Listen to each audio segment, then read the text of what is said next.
चलिए सोसाइटी में हम एक कदम और आगे बढ़ते हैं।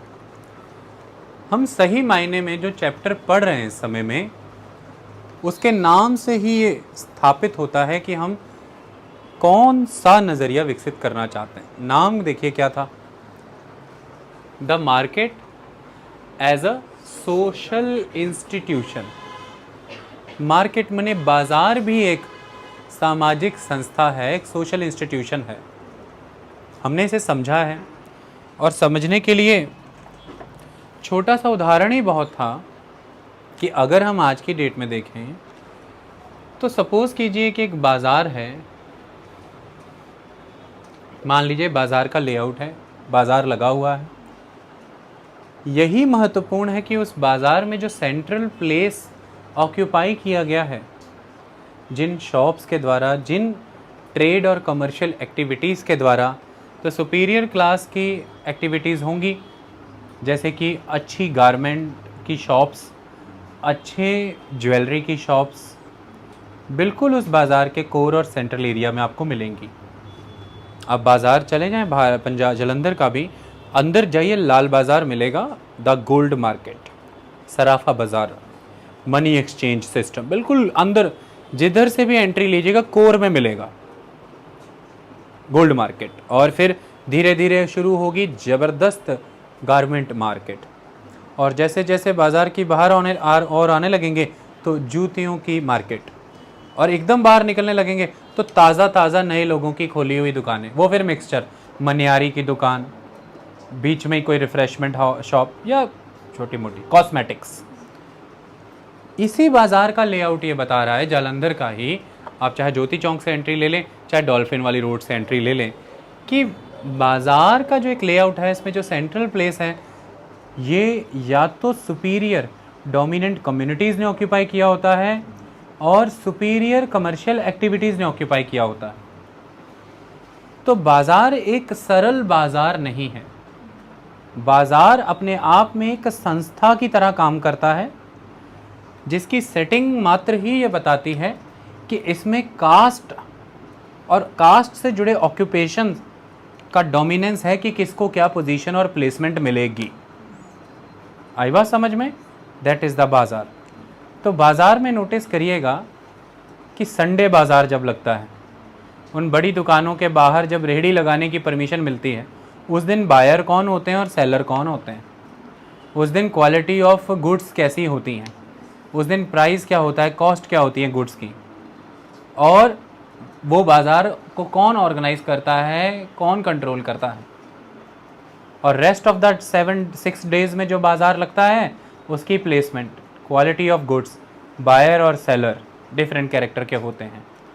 तो समाज है, और समाज में अलग अलग तरह के बायर हैं, और उन बायर की अलग अलग परचेजिंग पावर है, और वो परचेजिंग पावर होने का कारण उन बायर के अलग अलग इकोनॉमिक कंडीशन, उनके ऑक्यूपेशन, और उसका कारण है अब तक के भारत में उनकी सामाजिक परिस्थितियाँ, उनका लेवल ऑफ एजुकेशन, उनका level of trade and commerce, उनका लेवल ऑफ कम्युनिटी कास्ट, इन सब से उत्पन्न हुई उनकी आज की आर्थिक परिस्थिति, और उसी से उत्पन्न हुआ उनका कैरेक्टर कि वो किस कैटेगरी के बायर या किस तरह के सेलर हैं, वो किस बाज़ार में, किस मार्केट में ज़्यादा शॉप करना पसंद करते हैं।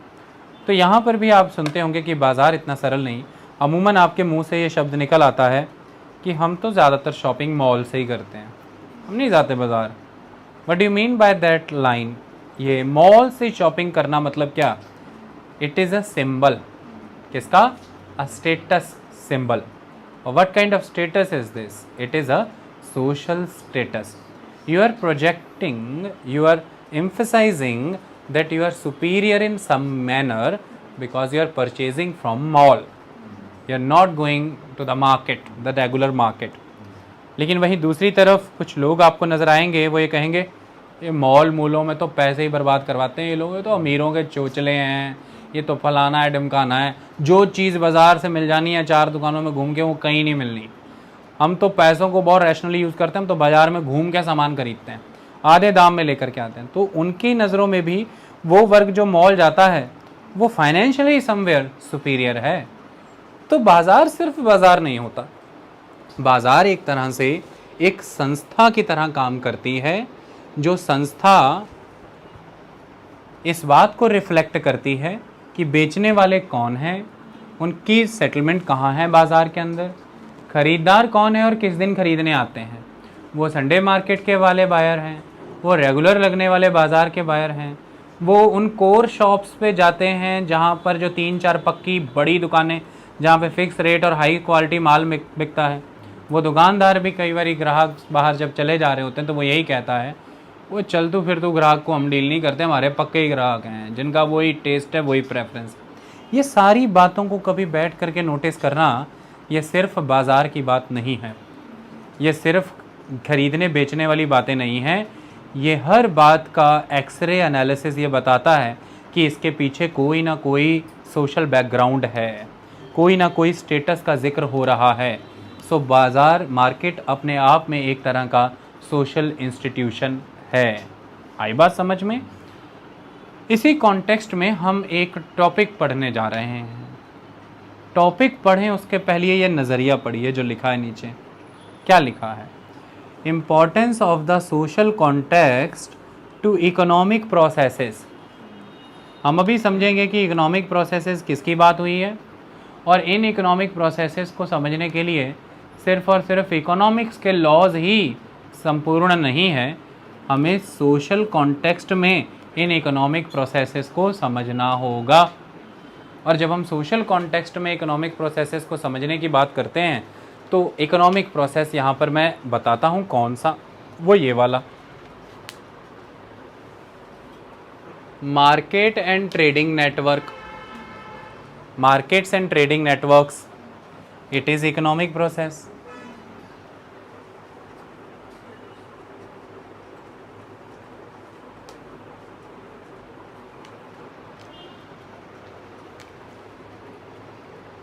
Banking, it is economic process. So markets, trading networks, banking, it is economic process. Done. जब बैंकिंग की बात आती है तो क्या बात आती है? डिपॉजिट्स, अर्थात आपके द्वारा जमा आपका पैसा बैंक के लिए क्या होता है? एसेट। क्या होता है? एसेट। अच्छा, कई बैंकों की वेबसाइट खोलते हो तो सोचो पर्सनल लोन लेना है तो वो ये कहते हैं कि हम प्रोवाइड करेंगे, कंडीशन इज़ कि आपका हमारे साथ कोई एसेट या लायबिलिटी रिलेशन होना चाहिए। कई लोग वहीं पे वेबसाइट बंद कर देते हैं कि हमारा तो कोई इनसे रिलेशन ही नहीं है। बेटा, वो ये कहना चाह रहे हैं कि या तो आपके हमारे पास कोई ना कोई पैसे जमा हो यानी कि एसेट, या आपने हमसे कोई ना कोई पहले लोन लिया हो यानी कि लायबिलिटी। तो एसेट और लायबिलिटी रिलेशन नहीं, ये टोटली गलत है। आई बात समझ में? तो इस तरह से मूक दर्शकों की तरह ना पढ़ें। एसेट एंड लायबिलिटी शब्द का अर्थ यहाँ ये है कि या तो आपने बैंक में कोई ना कोई पैसा जमा कराया हो, दैट इज़ द लायबिलिटी, और या बैंक ने आपको कोई ना कोई लोन दिया हो, दैट इज़ द एसेट। आई बात समझ में? एसेट और लायबिलिटी इस कॉन्टेक्स्ट में होता है। प्लीज़ जाग जाएं, अच्छे से सुने, ध्यान से पढ़ें। और ये क्यों होता है?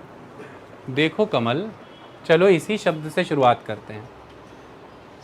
कमल शब्द है एसेट, शब्द है लायबिलिटी। एसेट का अर्थ कमल सिंपल यहाँ पर यह है कि आपका कोई ना कोई ऐसा ज़रिया जिससे आप क्या करेंगे? अर्निंग। और लायबिलिटी का अर्थ ये है आपकी जिम्मेदारी, आपकी रिस्पॉन्सिबिलिटी। तो मुझे अब एक बात बताओ कमल, कि जब आप बैंक से लोन लेते हो तो फिर आप बैंक को क्या देते हो? इंटरेस्ट। तो जब आप बैंक को लोन के बदले इंटरेस्ट देते हो तो वो बैंक की क्या हुई? अर्निंग। तो फिर जब बैंक आपको लोन देता है तो वो बैंक के लिए क्या हुआ? एसेट। बैंक के द्वारा दिए गए सारे लोन क्या हुए? एसेट। बैंक कहता है wow, my assets are doing fabulous.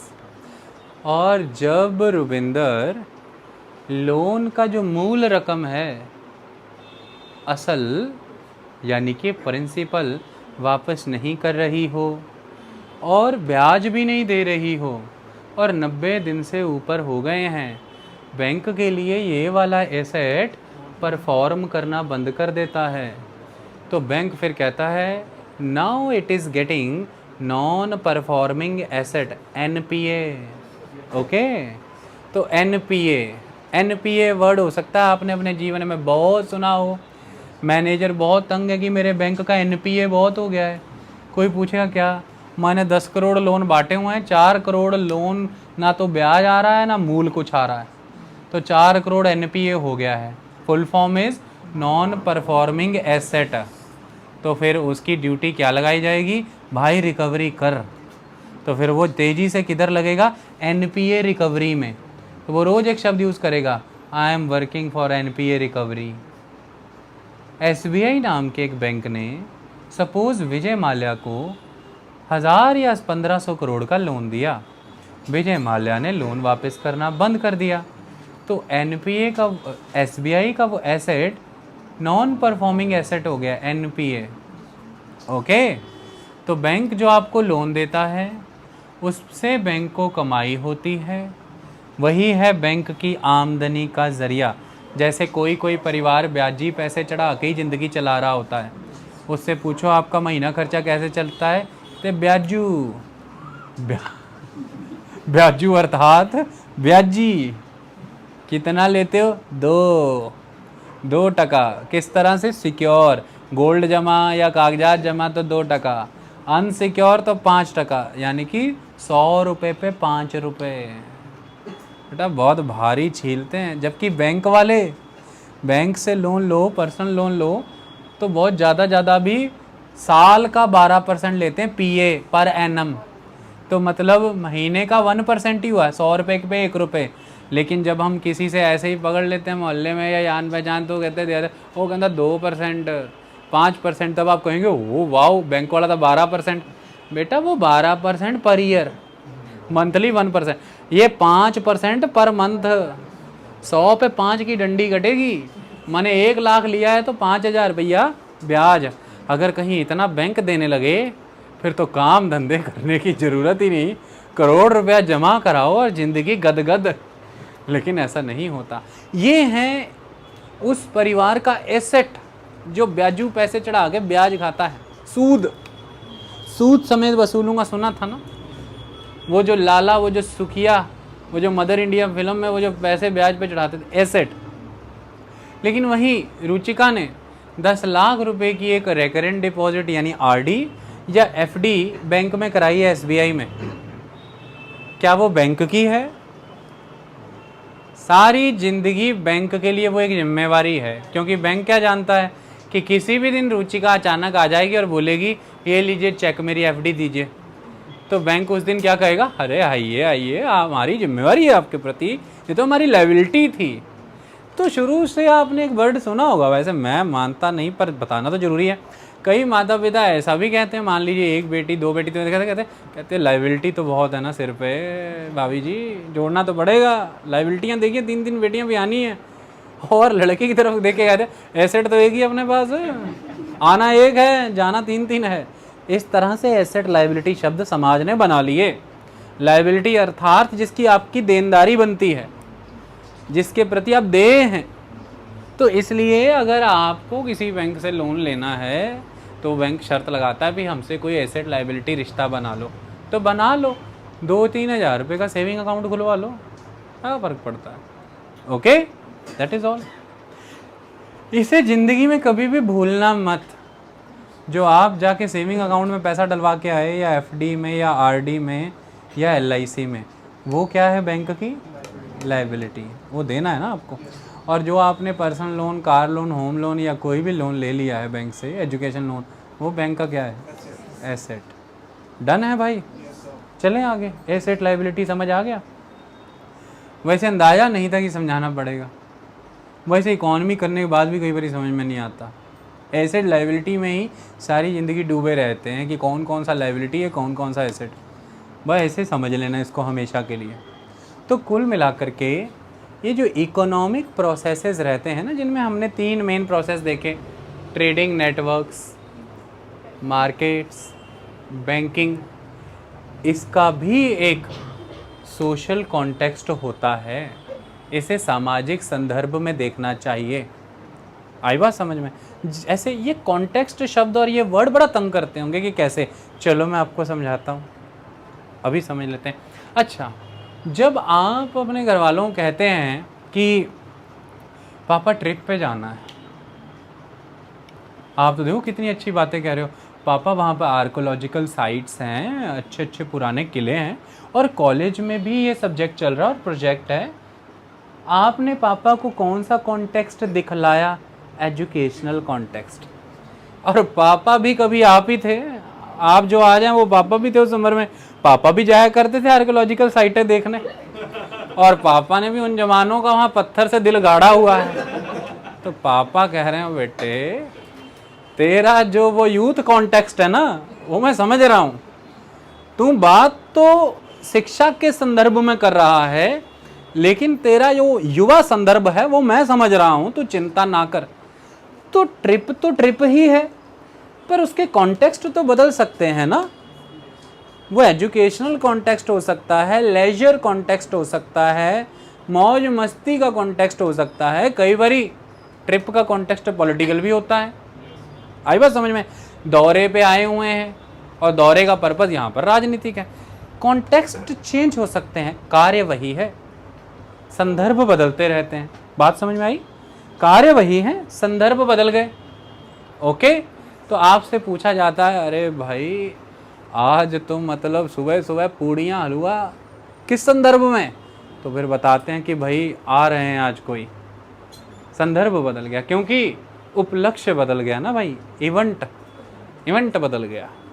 इसी तरह से हम पढ़ेंगे इन इकोनॉमिक प्रोसेसेस को, लेकिन आज हम पढ़ेंगे इसे सोशल कॉन्टेक्स्ट में, कि इन सोशल कॉन्टेक्स्ट का एक इम्पॉर्टेंस होता है इन इकोनॉमिक प्रोसेस के विषय में। देखो ऐसे पढ़ने पड़ते हैं ये सब्जेक्ट, वरना तो ये लाइन रटनी पड़ेगी फिर।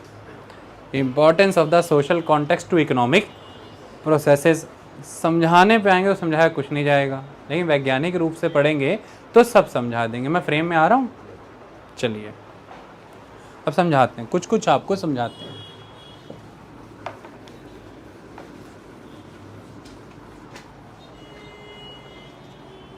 अरे मैंने यहाँ पे कुछ लिखा था ना,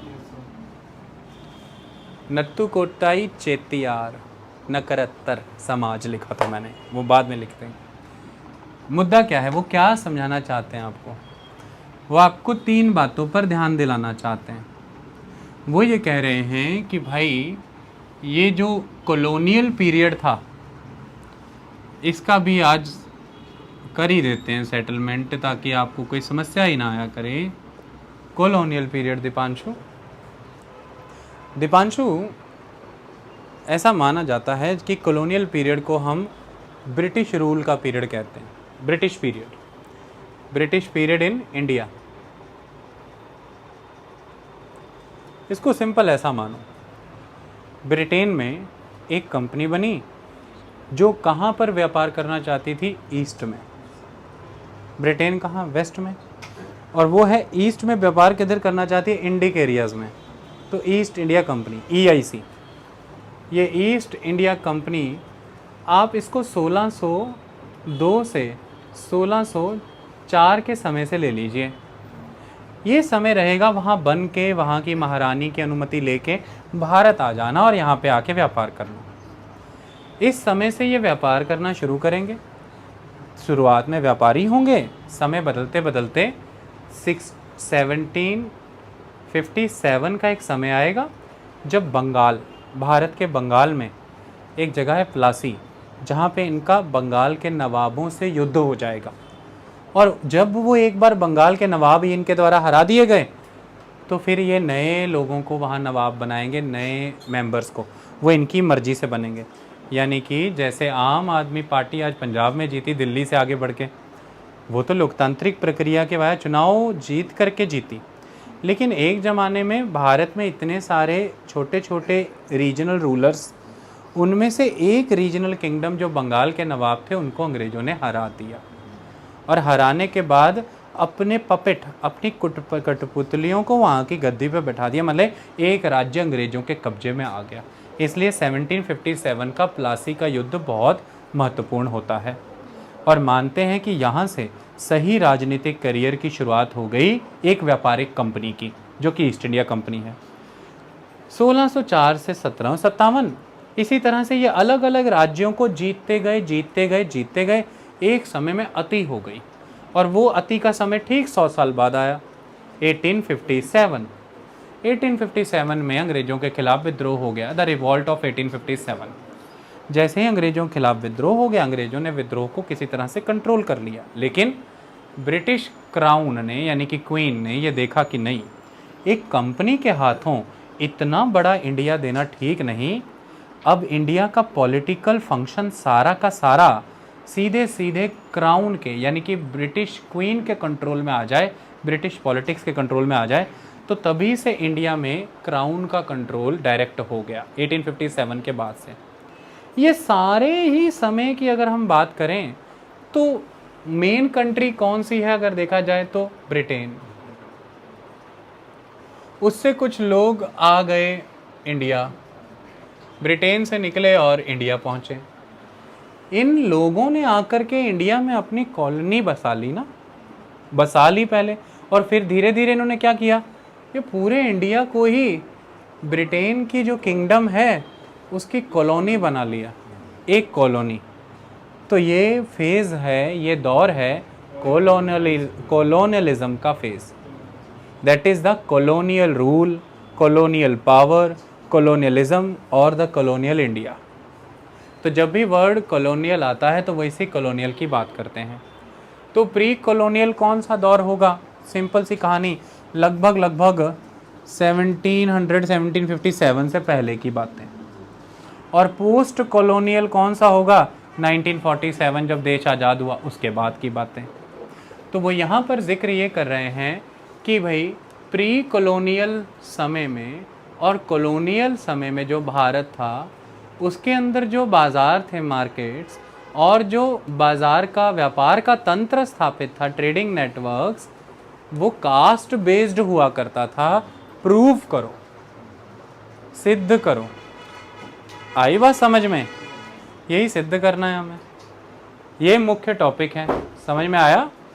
किसी को टॉपिक में कोई संदेह है कि भाई प्री कॉलोनियल और ड्यूरिंग द कॉलोनियल पीरियड जो व्यापार था और जो व्यापारिक तंत्र था वो जाति आधारित था, कास्ट बेस्ड। प्रमाणित करो, हम यही प्रमाणित करने जा रहे हैं। कर दें? तो जैसे ही वो जाति आधारित प्रमाणित कर दिया तो क्या कर देंगे हम प्रमाणित, कि बाजार और व्यापारिक तंत्र यानी कि इकोनॉमिक प्रोसेसेस का कोई ना कोई सामाजिक संदर्भ भी होता है, कुछ ना कुछ सोशल कॉन्टेक्स्ट भी होता है। So we will prove that. ठीक हो? चक्कर तो नहीं आ रहे? थोड़ा थोड़ा खोल के इसको मिडल में कहीं फंसा दें हम, यहाँ पे किसी तरह से कोई घबराहट तो नहीं हो रही। पानी,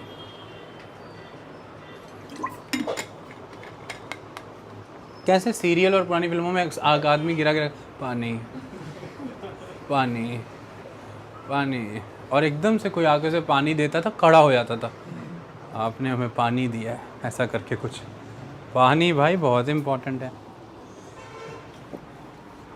हिंदुओं में एक्चुअली में जो शब्द विवाह है उससे कहीं अधिक एक शब्द है। वधू वर की तब होती है जब उनमें पाणी ग्रहण की प्रथा संपन्न होती है। तो जिस वधू ने जिस वर का और जिस वर ने जिस वधू का पाणी ग्रहण कर लिया, विवाह संपन्न हो गया। तो पाणी ग्रहण प्रथा इज द मोस्ट इम्पॉर्टेंट प्रथा। ओके, हाथ में जल लिया जाता है, फिर जल उनको दिया जाता है, फिर संकल्प होता है, ये पाणी ग्रहण होता है। And that is the actual marriage ritual. बस ये हो गया तो कहानी ख़त्म। फिर फंक्शन जितने मर्जी करने कर लो, भोजन जितने बनाने बना लो, खेला किसका है भाई? पाणी ग्रहण। देख लेना कभी अगर शॉर्ट में करना हुआ तो that is the thing. Okay, जल बड़ा महत्व है। चलिए शुरू करते हैं। तो पहले से शुरू ही है वैसे तो, लेकिन इसके वाया शुरू करते हैं। एक थॉट ये डेवलप किया गया कि भारत में जो कॉलोनियल पीरियड के पहले की इकोनॉमी थी पूजा, वो जो इकोनॉमी थी एंशियंट इकोनॉमी, वो विलेज बेस्ड इकोनॉमी थी। ऐसे ही लिखी होती ना बुक में लाइनें, और हम इसको कैसे एंशियंट विलेज बेस्ड इकोनॉमी, ऐसे क्यों पढ़ते हो यार? वो इकोनॉमी थी, और वो इकोनॉमी है जो एंशियंट इकोनॉमी की बात हो रही है, वो विलेज बेस्ड थी। ऐसे क्यों नहीं पढ़ते? तुम अपनी भाषा में उस भाषा को क्यों नहीं समझते? सारी गलती तभी करते हो ना फिर ऐसे। Ancient village based economy, ancient से विलेज को जोड़ देंगे, बेस्ड इकोनॉमी को एक बना लेंगे, मतलब 2 compartment, based economy, ancient village, और सुनाने के समय वही हो जाएगा। समझने समय सही समझ लो। 90% जंग एक छात्र के रूप में योद्धा तब जीत लेता है जब वो पढ़ सही लेता है, रीडिंग ढंग से कर ली, फतेह। तो प्राचीन समय में जो अर्थव्यवस्था थी वो ग्रामीण अर्थव्यवस्था थी, ये बात हो रही है यहाँ पे। ओके, मतलब सारा एक्सप्लेनेशन इसी में है। Now I will explain you the village based economy. The village based economy का अर्थ यहाँ पर ये है कि ये इकोनॉमी ऑलमोस्ट क्लोज्ड ग्रुप में होती होगी, क्लोज्ड ग्रुप में होती होगी। क्लोज्ड ग्रुप को आप यहाँ पर ले लें, बहुत ज़्यादा विलेज के बीच ही, विलेज के बीच में ही। Okay, so intra village, inter village हो तो 2 विलेज हो जाएंगे ना, इंट्रा अंदर ही अंदर। तो ज़्यादातर ये हो सकता है कि बार्टर सिस्टम बेस्ड हो जाए। जैसे क्या किया, मैं गया, मैंने उसको कहा कि भाई ऐसा है, मुझे मिट्टी के बर्तन बनाने के लिए लकड़ी का पहिया चाहिए। कहता ले जाओ, और सुनो 4 मिट्टी के भांड दे जाना। मिट्टी के भांड दे दिए, पहिया ले गए। वो पहिया बनाए लकड़ी का, मैं मिट्टी के भांड बनाऊं। तो मैं पॉटर हूँ और वो पॉटर व्हील बनाता है, वो कारपेंटर है। ठीक है, फिर मैं मिट्टी के भांड लेकर के चला गया और उसको मैंने कहा कि भाई मिट्टी छानने के लिए मुझे मलमल का कुछ कपड़ा चाहिए, 10 हाथ कपड़ा दे दो। कहता ठीक है ले जाओ, 2 भांड छोड़ जाना। 2 भांड रख लिए, 4-7 कपड़ा ले गए। फिर यही आदमी किसी के पास पहुंचा कि भाई ऐसा है कि मुझे 10 मन अनाज दे दो। कहता ले जाओ, 10 भांड छोड़ जाना। तो भांड छोड़ दिए, 10 मन अनाज ले लिया। मतलब जो वस्तु आपके पास है या जिसका निर्माण आप कर रहे हो, उसे आप एक्सचेंज कर लो उस वस्तु के लिए जो कोई और बना रहा है, आपको चाहिए। सिंपल। ज़रूरी नहीं है कि ये सीधा ही रिश्ता बनता हो, कई बार ऐसा होता है रुचिका कि रिश्ते उल्टे ही बन जाते हैं। जैसे मैं धान लेने गया, यानी कि चावल, उसको मैंने कहा भाई 10 मन चावल दे दे। वो कहता क्या लाया है? बोला मिट्टी के भांड। भाई मुझे नहीं चाहिए। अच्छा भाई तेरे को क्या चाहिए? मुझे तो 10 हाथ कपड़ा चाहिए था। मिल जाएगा, वरी क्यों कर रहे हो? तो भांड लेके पहले कपड़े वाले के पास चले जाओ, उसे को भाई ये भांड रख और कपड़े दे। कपड़ा लेके चले जाओ धान वाले के पास, उसको ले भाई कपड़ा ले और धान दे। लेकिन ये इतना सरल नहीं है ना, भांड उठा के कहाँ तक जाएंगे? अब कोई ऐसी चीज़ चाहिए जो दूर से मिलेगी, है ना? सोचो। और भांड, बग्गी, पहले बग्गी, बैल, खर्चा, किराया, भांड टूट रहे हैं, लॉस हो रहे हैं, उन्हें ले जाके वहाँ जमा करना, लगाना, देना। फिर किसी ने निकाला कि यार ऐसी चीज़ नहीं, कोई ऐसी कॉमन चीज़ पता लगाओ जो सबको ही स्वीकार्य हो। तो अलग अलग चीज़ें आई। एक समय में कौड़ियाँ आ गई। कहते कौड़ियाँ सारे ले लेते हैं यार। फिर गोल्ड नगेट्स, और फिर जब राजघरानों के तहत समर्थन के वाया, सिक्के भी आ गए। व्यापारियों ने भी सिक्के। फिर मैं आया, मेरे पास कोई आया, उसने कहा भाई 2 बर्तन चाहिए। भाई 3 सिक्के दे जाओ। 3 सिक्के ले लिए। और मैं गया, भाई धान चाहिए। कहता 4 सिक्के दे दो। तो सिक्के जब आ जाते हैं तो फिर आपको गुड्स के बदले में गुड्स एक्सचेंज नहीं करनी पड़ती, आप गुड्स के लिए करेंसी का एक्सचेंज कर सकते हैं। ओके, आप कमोडिटी से कमोडिटी नहीं खरीदते, आप मनी से कमोडिटीज़ और सर्विसेज परचेज कर सकते हैं। इतना ही हो जाने से जीवन बदल जाता है, पूरा सिस्टम पूरा चेंज हो जाता है। आई बात समझ में? तो उसका एक कारण है, जब सिर्फ़ और सिर्फ बर्तनों से कपड़ा मिल रहा था, बर्तनों से अनाज मिल रहा था, तो मैं उतने के ही बर्तन बनाता हूँ जितने से मेरे कपड़े, जितने से मेरी अनाज और जितने से मेरे पहिए की ज़रूरत पूरी हो जाए। इसे हम कहते हैं सस्टेनेंस। क्या होता है ये? सस्टेनेंस। गुजारे योग्य अर्थव्यवस्था। और जब आप सस्टेनेंस के तहत चलते हैं तो क्या नहीं हो पाता है? सरप्लस। सरप्लस नहीं हो पाता है, ना आप बर्तन सरप्लस प्रोड्यूस कर रहे हो, ना वो अनाज सरप्लस प्रोड्यूस कर रहा है, और ना कोई लकड़ी की चीज़ें सरप्लस प्रोड्यूस कर रहे। तो सरप्लस प्रोडक्शन नहीं होता, सिर्फ और सिर्फ गुजारे योग्य ही सब चलते रहते हैं। और जब तक सरप्लस प्रोड्यूस नहीं होगा तब तक ट्रेड एंड कॉमर्स बड़े स्केल पर एग्जीक्यूट नहीं हो पाएगा। लेकिन जैसे ही गुड्स को एक्सचेंज मनी करती है तो क्या करेंगे आप ज़्यादा से ज़्यादा बर्तन बना के उसके बदले में वो मनी लेके उसे अपने पास रिज़र्व कर सकते हैं, स्टॉक।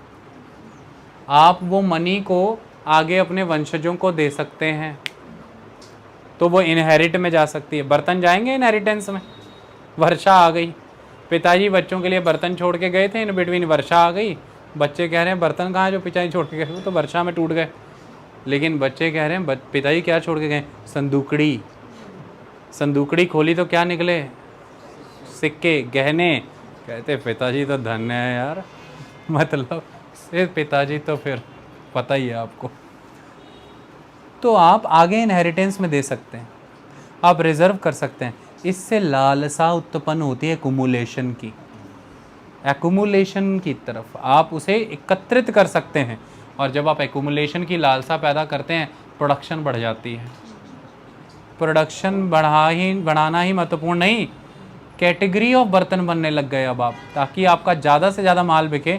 एक साइज़ एक शेप का ही नहीं, छोटे छोटे से लेकर के कई तरह के अलग अलग शेप के बनाने लगे, ताकि आपका बाज़ार गर्म हो जाए, सामान बिकने लगे, बाज़ार चहचहाने लगेगा।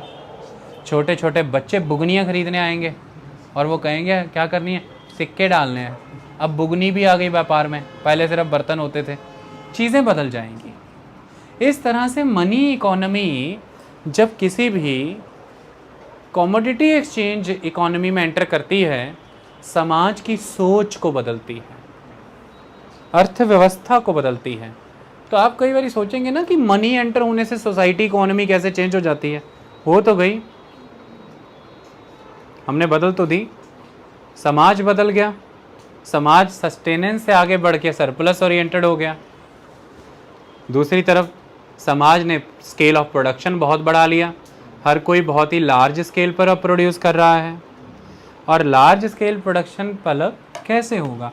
मुझे लग रहा है लिखना ही पड़ेगा सारा। ये जो घने कंसेप्ट है ना, घोर घनघोर कंसेप्ट, अंदर जाना पड़ता है। एनसीईआरटी तो जिम्मेवारी तो मुक्त हो जाता है एक लाइन लिख के। With the advent of the money economy there was a shift in the society and economy of the rural areas. वो तो मुक्त हो गया इतनी सी लाइन लिख के। आपके भीतर इसे टिकाए कौन, समझाए कौन? तो कहानी है कि आप सस्टेनेंस से सरप्लस की ओर आ गए। अर्थ ये है कि लार्ज स्केल प्रोडक्शन। देखो कैसे बोलता है कमल, जरा ध्यान से सुनता है। Large scale production. बेटे करणवीर, ये लार्ज स्केल प्रोडक्शन ऐसे ही हो जाएगा? इसके लिए large scale exploitation of resources करना पड़ेगा।